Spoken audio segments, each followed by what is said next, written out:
Thank you for inviting me to talk today. I know I've got pretty much a pretty long title, and it may not exactly mean that much to most people, but it means a lot to us. When I first thought about what I was going to present at this UGM, I started thinking about, well, what have we been doing this year? What have we been trying to accomplish? We've been trying to accomplish lots of elements to our individual infrastructure, including Plexus Connect. We're trying to implement Plexus enumeration in many different ways. We're trying to update the JChem toolkit, the JChem base libraries. We're trying to update the JChem cartridge across the board. And I thought to myself, it really didn't make any sense, since it's already been brought up several times, to present on one thing or another. And I started thinking that maybe I'll just do a general overview and sort of do a sort of what I did last summer with my friends, kind of talk and kind of say, what could we do improvements on, what could we do, and what could we do better, what did we do well in doing this. So forgive me for the word wall for the abstract, but we'll move on from there to talk a little bit about the agenda. So I wanted to talk a little bit about what we were trying to accomplish, talk about why updates at GSK are so hard, sort of the delivering of the solutions that we had tried to accomplish this year, and also what we're trying to do to prepare for the future. So specifically, when we looked across our database, we had a database in our past that was very, to say, antiquated in terms of applications, and we didn't have a clear mechanism to get to where we wanted to be, which is supported, updated, clear with new features and everything else, all the bells and whistles that we could potentially do with a new application version. So when we looked at trying to do that, one of the first things that came up to us was we had to start from the beginning, which meant we had to move to more limited and supportable uses of our chemistry-related tools. So in terms of GSK, that means how do we simplify and use the tools that we have, or eliminate the tools that are essentially not interacting nicely with others. The other item that we were looking at, it was very important to us to move to a V3000 mol file. We had gotten a lot of impact analysis on what we were going to have to do for following up with the EMA requirements of having V3000 mol files as the mol file, the structure editing, the structure descriptor of choice for a lot of our applications. That's sort of waned a little bit, but we've already started registering our materials, so now we need to get the materials out of our registration system out of the V3000. We wanted to gain search consistency across our chemistry tools. One of the things we found when we did expose the V3000 mol files was that a lot of the tools either didn't handle them or were giving inconsistent search results when they were either searching either by only SMILES, only V2000 mol files, which I'll get to in a second, or if we actually tried to look for V3000 mol files, they actually weren't even taking those search criteria into account. So, and lastly, the one thing we wanted to take advantage of was the developing technologies. Were moving pretty quickly at the time, so we wanted to make sure we took advantage of them. Okay, so why are updates, especially ChemAxon updates, so hard for us? Well, the ChemAxon tools, as everyone knows, are sort of the background. If you looked at the gears that you had in the background, they all sort of interconnect together. They work on multiple applications. They're all supposed to work very well together, and they do in most cases. But in terms of GSK's infrastructure and in ChemAxon's infrastructure, you sort of have to have similar versions in order for it all to work really nicely together, because they are advancing pretty quickly, and we want to make sure that we have the capabilities to take advantage of those new features as they come along. The other aspect of this is that GSK is a big company, and if you make one change to one item of this, you essentially have the problem of making ripples across the entire pond. We have systems that are highly integrated. We have systems that applications that are dependent upon each other, and each time we make a change to one, often we have to make updates to all the other ones, and all those things have to be tested and integrated and make changes if we have to. The other aspect to think about this is that we aren't the only ones on this particular pond. So we have changes to Microsoft Office, we have changes to Oracle, we have changes to JavaScripts. We have all these things that are coming at us from all different directions for different company initiatives that are influencing our decisions on how we make these changes. So, and the last item I think everybody is very familiar with is that IT budgets get squeezed. The upgrade costs often outweigh the benefits of these jobs of upgrading the infrastructure, where they simply deem them as keeping the trains running. And so you have to make sure you have a pretty clear benefits case when you look at how you're actually going to handle this. So what does the ripple look like for us? You may recognize this particular diagram that I had presented last time in last September. We have our individual items: search, report, analyze, design, IP capture, register. All these particular items, say we wanted to make a change, which we really had to on the Chemistry Web Services. What that meant is updating our JChem toolkit, our JChem base on that, and the JChem cartridge is responsible for that. But as you can see, it's interconnected with a lot of other things. Even in our chemistry desktop world, the analyze, design, and registry all were affected by that small change. But what you don't realize is that in the background you have essentially 60 more applications that are affected just by doing that JChem base library changes. And if you take a look at any of the other items, that if they do not pass for any of the changes, or that didn't pass any of the testing, what essentially you have is the ripple effect going all the way downstream. And say we made changes to the JChem cartridge, you're talking about a whole other 40 applications, other ones that are completely out of our scope, and we don't have any control about having to make those changes. So if we look back at our systems back in 2014, which is roughly the time I took over and had started to look at this, we were on IGC 6.7, or 5.7, excuse me. We were on a Spotfire 3.2. We were looking at elements of our JChem toolkit at 5.4, our JChem cartridge at 5.4, and things were doing okay, but the outside influences were against us on this one. We had Java being updated. We have a move from Windows NT to Windows 7. We had a move from Oracle to Oracle 10 to Oracle 12. So all these things were all influencing the background, and we had to make changes to the systems because they were not being supported on those applications. So we made a huge effort in 2014, 2015 to try to get us up to date. What we found was that we had to update quite a few things. We've talked a little bit about using Plexus Connect and bringing that on board. This is part of our Wave 1 effort in our reporting. So we still had IGC 6.2 in the background as our main search tool, but we were developing the Plexus Connect with ChemAxon at the time. We upgraded our Spotfire, which meant we had to work with ACOSH to develop the Spotfire, JChem for Spotfire in 6.2. We upgraded to Helium. We also implemented a MadFast similarity search in our design engine, which is Live Design, which has Plexus enumeration under the hood to do a lot of the enumeration pieces. What we did find at this particular time was that our successes were, we were able to do a lot of the different details and try to get a lot of upgrades working. We deployed Plexus Connect in its first iteration into our systems.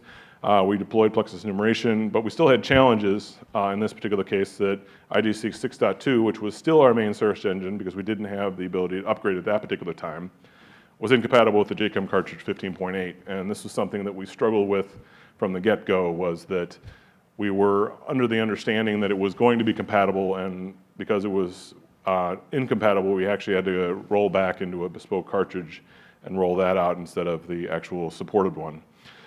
So that was one of the elements. The JChem cartridge and toolkit were incompatible. I'll get back to that in a minute.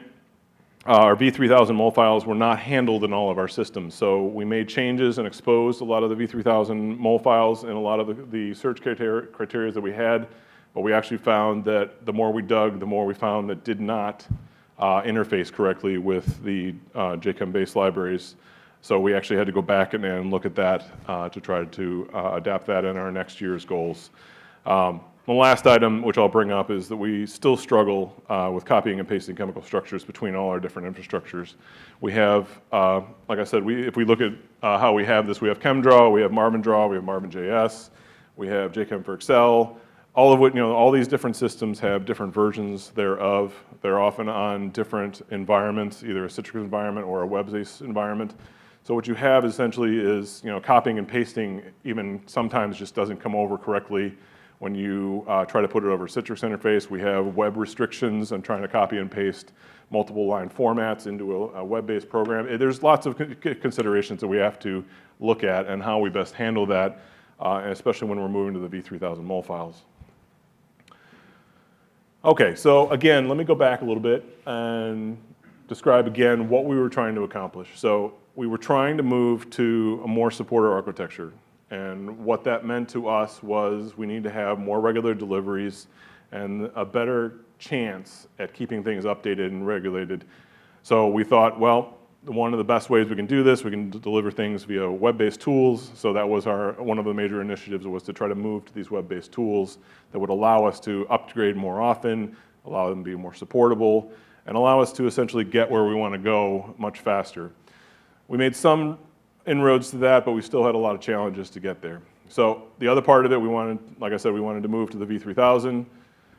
Like I said, we were having trouble getting to some of the V3000 mol files being able to be understood in our search criterias and in our visualization criterias.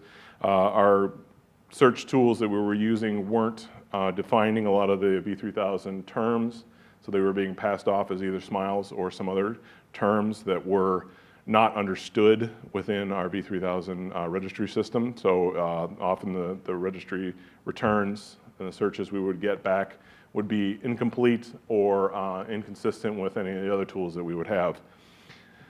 The last part of this we were looking at was we were trying to expose some of the search inconsistencies that we had with that, and we found out we really needed to dig a little deeper of why we weren't getting the same results. In getting to these goals, some of these things we've accomplished, some of these things we're still working on. In our 2016-2017 goals, like I said, we were trying to move to web-based tools. We've been able to move to our design aspect, to moving to Plexus enumeration, both in the live design tool, and we're trying to initiate a Plexus enumeration server itself to afford us some other characteristics in trying to make, say, RDF files or some other things that would allow us for moving on from our synthesis methods.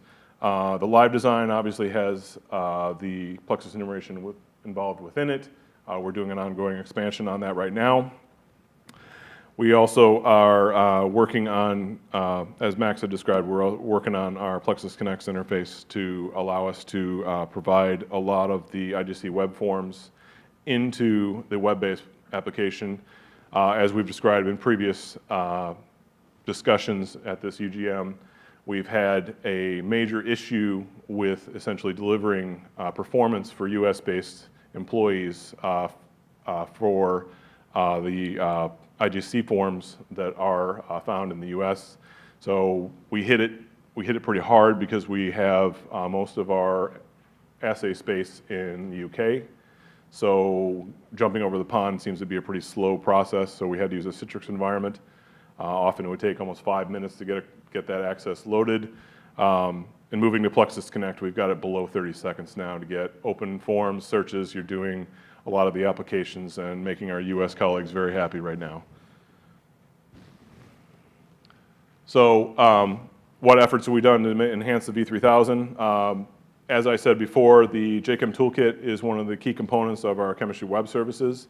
One of the efforts this year was to open that up and upgrade that as best we can on most of the chemistry web services.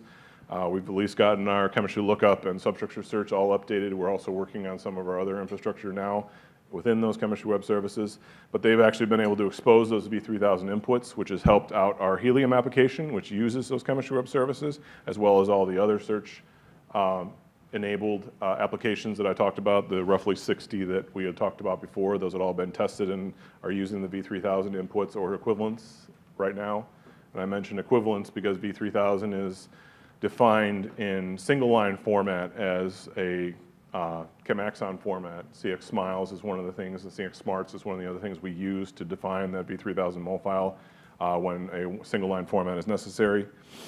The other aspect of this is that we've tried to tweak our instant JChem projects to view and search V3000 structures. When we're on IJC 6.2, that is not something we can do right now, so it means upgrading that particular application as well. We'll be doing an IJC upgrade as well. So again, I just wanted to emphasize, why do we want to move to V3000? Well, the main part of this is that it is for the enhanced stereochemistry, especially with regards to mixtures. It is a term that we use now. We don't like having multiple structures in our particular mole files or our particular structures when we try to do searches. So if we had registered mixtures in the past, often they were registered as this and this, both in the same screen. So when you tried to search those, it wouldn't find either one of them because it would essentially define the entire panel. So with the V3000 inputs, you essentially have a this or this, and it overlays, and you can actually search and find both those characteristics if you need it. Okay. So now when it comes down to consistency, here's where we're really struggling. So if you look at our 3 tools that we use within the chemistry space to try to search for structures, substructure searches, or a lot of other things, we have our Instant JChem, we have Helium or Live Design, all of which do either a corporate ID lookup, substructure search, or a compound lookup to give chemical structure. However, they're delivered in 2 different fashions. So Live Design and our Helium application go through the chemistry web services and goes through the JChem base libraries, all of which have heavy scripting to them. So they all have flags and associated applications to them. Think about aromatization, vague bond, definitions, tautomerization. All those are all defined within these business rules that are applied before it hits the chemistry web services. And then it uses the JChem toolkit to provide that information to the individual items that we have doing the chemistry lookup or doing the substructure search. Instant JChem doesn't do that at all. Instant JChem is a direct connection to the databases and it just uses the JChem cartridge to do that. So we're struggling with this because the results that are being provided from Instant JChem right now and Helium and Live Design are different because the rules applied to them are different. And how we get those equivalent is really our challenge and how we get that handled in the future. Okay, so how have we been doing in 2016? Where have we made our efforts in trying to get to? Like I said, in 2015 we upgraded to the JChem cartridge on the chemistry registry. We've done a JChem toolkit upgrade to all of our chemistry web services, so we're getting really close on having those all ready to go. IGC and Plexus Connect are both being upgraded at this particular time, so we're at about 16x for both of those. I think we're 16.8 is the rough estimate of what the version we have right now, but we're still upgrading as we move on. We're using Marvin.js involved with that. We've upgraded to Spotfire 7 as well as a JChem for Spotfire 6.3. We have an effort going on right now to upgrade our JChem for Excel to 16.x. I said 16.8 at this particular point because that's the version we're testing. But you'll also notice that Live Design is having an effort going on as well. So we'll have a new version of Plexus enumeration. We'll have a new version of Marvin.js within Live Design, which will be a 16.2, I believe, is the one we're looking at right now. And the mad fast delivery right now is pretty much static until we move that on a little bit further. But you'll still notice we still have a couple things on here that are listed as 2012 to 2014 versions. Most of those are out of our particular scope right now, but we're working with those teams to try to develop those as well and develop patterns on how to upgrade those as well. So I've already gone through pretty much our successes on this. We are still looking at a lot of items for 2016. I think it was a huge effort based upon our changes that are going on in our environment to try to get as much done in 2016 as possible. I think you'll notice we've been sort of pulling out all the stops to try to get to the end game. But the challenges we still face right now is that the Instant JChem is still needed. As Max talked a little bit about, that in order to make any changes to the Plexus Connect, we still need to use IGC as the editor for that. That is going to be a challenge as we move forward, and how as we're extremely interested in seeing how that develops as we move forward. We're still on a bespoke version of the JChem cartridge, although there are plans to move forward with that as soon as they can. We've struggled with the flag settings, as I talked about a second ago, on the JChem toolkit. V3000 MOFIs are still not handled in all of our systems, but we're making progress on that. And a couple of the challenges specifically that I wanted to discuss with ChemAxon was the licenses on how those are being handled. They're handled inconsistently across a lot of applications. I think we've noticed, because we're touching so many applications, how difficult that is to manage all of those different licenses. And the copy and paste is still a struggle, even though we've upgraded most of our systems and trying to keep that straight. All right, so what are we looking at trying to do for the future? So I think the most part of it for the supportability aspect is we really need you to help us, help you, help us, is really what it comes down to. we know everybody wins if we get regular upgrades and updates, but as I hope I've shown is that upgrades are hard in GSK. You can't just touch one system in order to get it going forward. Backward compatibility testing across multiple products is something we'd like to have. We'd like to have some sort of a stable and tested enterprise release. We want to have roughly 1 year updates, but again, trying to update once a week is a no starter.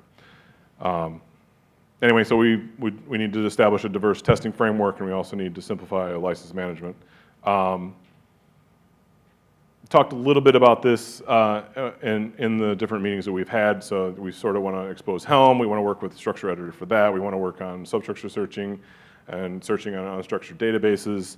We want to look to expose more search options in the ChemAxon tools and make them more consistent for us. But overall, oh, and one last thing, we need to make sure that we can copy and paste between applications, not using small strings. But anyway, so that sort of brings me to my end of my talk. I apologize, I went a little bit over, but I appreciate your time, and I'll take any questions that anyone might have. Okay, interesting talk, thank you. Are you handling this as an overall program with kind of a long-term design to it, or individual projects to it? It is. So it's part of our, what they're calling a Discover the Best Molecule program. And it is handled under the program goal of trying to get things easier supportability and moving things to more supportable architecture and doing faster upgrades. That was our main goal when we started this process in 2013, and getting things up to date is really sort of where our main goal was, to make sure that the chemists have the tools that they need. So then kind of related to that, and I think you touched upon it at the end, is do you have a goal as part of that program of defining a life cycle strategy with a schedule of updates going forward? Yes, yes, we sure do. Unfortunately, and how it's being handled right now is that roadmap is a little fuzzy. So it's sort of still developing, so I couldn't really present that today, but it is definitely something that we want to have as a transition plan, and into 2016 and 2017. Our main goal is to get to a 2020 plan. So where do we want to be in 2020? And that's what we're really looking for. Thank you. Mm-hmm. My experience of information systems has been a cycle of in-house, out-of-house, in-house, out-of-house. Are you at a point where you're thinking more of having other things going back into the cloud, so to speak, so that you can put the support and upgrade into the supplier's hands, and then you have to negotiate the connections rather than having to manage all of the updates? So yes and no. Right now, the cloud is not something that we're trying to expand into, and that's been a management decision on not moving to that space. So it means having the infrastructure in place in-house to support those in place. Now, whether that means in long-term wise moving to a vendor-supported model is something that's always up for discussion. But I think our support groups right now are our main source of trying to make sure that we have the support that we need. And keeping it updated on the cloud is something that we've investigated, but at this particular moment we haven't been able to implement anything close to that yet. So I'm Akash, JChem office, we know each other, but for Marvin, for the copy-paste issues all around, and I see you use different versions. I know it's difficult to upgrade, but in latest versions, you would have much better feeling of copy-paste, Control-C, Control-V, all around across our applications. So you're totally right, Akash. And that's one of the reasons why we want to try to go to a more consistent version. So when we talk about doing our upgrades, we talk about having the plans in place to have like versions across the different goals, because then they talk nicely to each other. The copy and paste move easily between the two, which is why we tried to do such a huge effort to bring everything up to as close as possible the versions that they would align with. Okay. Which is why we wanted the enterprise versions, because that would essentially give us the capability to, okay, that is the next version we will go with, that's tested and supported and it is adequate for what we might need. And if we can move across that, across the panel, then everything moving to that one version then would allow us to move that in a yearly or bi-yearly basis. One aspect of updates is the enterprise software that is outside of the domain of the cheminformatics. You didn't mention any of that. How complicated, how much more of a complication is that for your update process? let me see if I get your question right here. So you're specifically saying that our computational group has a separate set of applications? No, I'm specifically thinking of things like Microsoft Office, Windows, so the underlying operating systems that the corporate IT department is managing as the standard computers that people have to work Correct. with. So Does that complicate your updating process? So the Yeah. IT centrally makes a change, all right, we're going to go to whatever version of Office or it complicates things dramatically, especially when you talk about, we're on Office 27 now. We're on Windows 7. So if you think about where most of the environments are and most of the computers that you have outside of our company, I mean, you're talking about, everybody's on Windows 10 or more, everybody's on Office 2016 or greater, Office 365. All these elements are things that we want to aspire to, but for right now, we still have to almost do backwards compatibility as opposed to forward compatibility. If you think about, they only moved those versions very slowly, and so not only do we want things to talk amongst themselves and do very well and interact nicely between most of the different versions that they have for the applications that we have, but they also have to talk nicely with the older versions of some of the other main software like you described.